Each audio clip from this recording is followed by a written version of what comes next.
नमस्कार बच्चों। E learning कक्षा में आप सभी का स्वागत है। मैं मनोज साहू आज मैं पढ़ाने जा रहा हूँ कक्षा 7वीं की पाठ 2 प्रेरणा के पुष्प। इस पाठ को लेखक मंडल द्वारा शामिल किया गया है। आइए इस पाठ के बारे में जान लेते हैं। मनुष्य होने का सहज बोध यह है कि हम ऐसे कार्य करें जिससे अधिक से अधिक लोगों को सुख और आनंद की अनुभूति हो।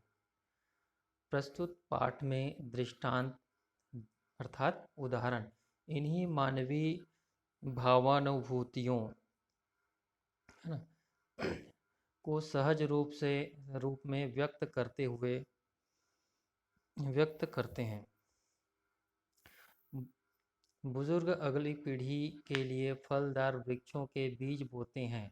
वहीं एक बुजुर्ग स्त्री अनजान राहों में सुंदर पुष्पों छायादार वृक्षों के बीज इस उम्मीद से बिखेरती है कि वह रहे न रहे आने वाली पीढ़ियों को इन पुष्पों और वृक्षों के उगने से सुगंध और शीतलता मिलेगी।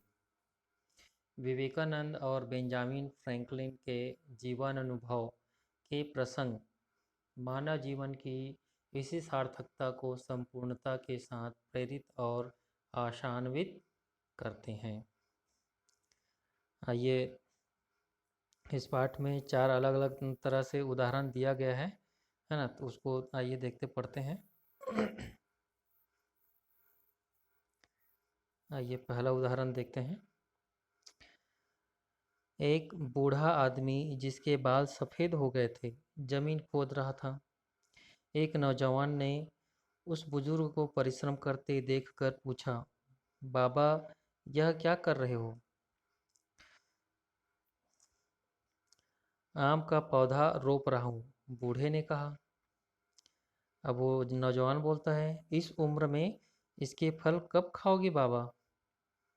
है ना, वो नौजवान बोलता है कि इस उम्र में इसके फल कब खाओगे बाबा?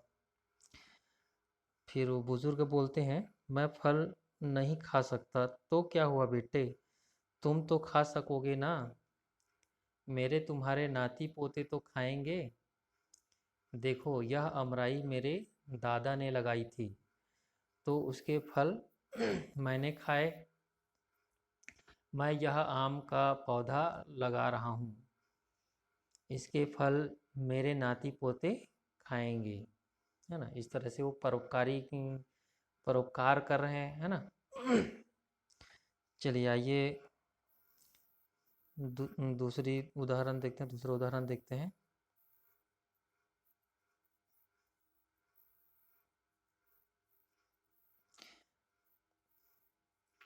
एक वृद्ध महिला रेलगाड़ी से सफ़र कर रही थी। खिड़की के पास बैठकर बीच-बीच में अपनी मुट्ठी से कुछ बाहर फेंकती जा रही थी। एक सहयात्री अर्थात साथ में यात्रा करने वाली एक सहयात्री ने पूछा, यह आप क्या फेंक रही हैं? उस महिला ने जवाब दिया, ये सुंदर फूलों और फलों के बीज है। मैं इन्हें इस उम्मीद से फेंक रही हूँ कि इनमें से कुछ भी अगर जड़ पकड़ ले तो लोगों को इनसे कुछ फ़ायदा होगा। पता नहीं मैं इस रास्ते से फिर गुजरूं या ना गुजरूं, इसलिए क्यों ना मैं इस अवसर का उपयोग कर लूं। है ना, ये वृद्ध स्त्री भी परोपकार कर रही है ना। आइए अगली कहानी देखते हैं। तीसरी कहानी अमेरिका के वैज्ञानिक बेंजामिन फ्रैंकलिन के बारे में एक अनुकरणीय अर्थात अनुकरण करने योग्य बात सुनी जाती है। अनुकरण मत करना मतलब नकल करना, है ना। उनके पास एक गरीब विद्यार्थी मदद मांगने के लिए आया। उसे उन्होंने $20 दिए। वे तो यह छोटी सी रकम देकर भूल गए। कौन भूल गए? बेंजामिन फ्रैंकलिन, जो कि अमेरिका के वैज्ञानिक थे, है ना। लेकिन वह विद्यार्थी इस उपकार को न भूला। जिन्होंने $20 लिए हैं वो विद्यार्थी इस बात को नहीं भूला। जब उसके दिन फिरे मतलब उसके समय बदले, है ना, तब वह $20 लौटाने के लिए $20 लौटाने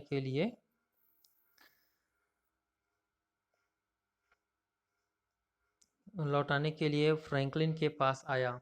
वो जो विद्यार्थी है, पढ़ लिख कर अब सक्षम आदमी बन गया है ना। दिन फिरे कहने का मतलब ये है कि अब उसके पास पैसा आ गया है, तो उस $20 को लौटाने के लिए फ्रैंकलिन के पास आया। फ्रैंकलिन ने कहा, मुझे याद तो नहीं कि मैंने यह रकम आपको कब दी थी। खैर, आप इसे अपने ही पास रखिए और जब आपके पास कोई ऐसा ही ज़रूरतमंद आए तो उसे यह दे दीजिए। उस व्यक्ति ने ऐसा ही किया। कहते हैं आज भी वह रकम अमेरिका में ज़रूरतमंदों के हाथों में घूम रही है। कौन घूम रही, क्या घूम रही है? वो जो पैसा है ना, रकम। रकम अर्थात पैसा या राशि, है ना।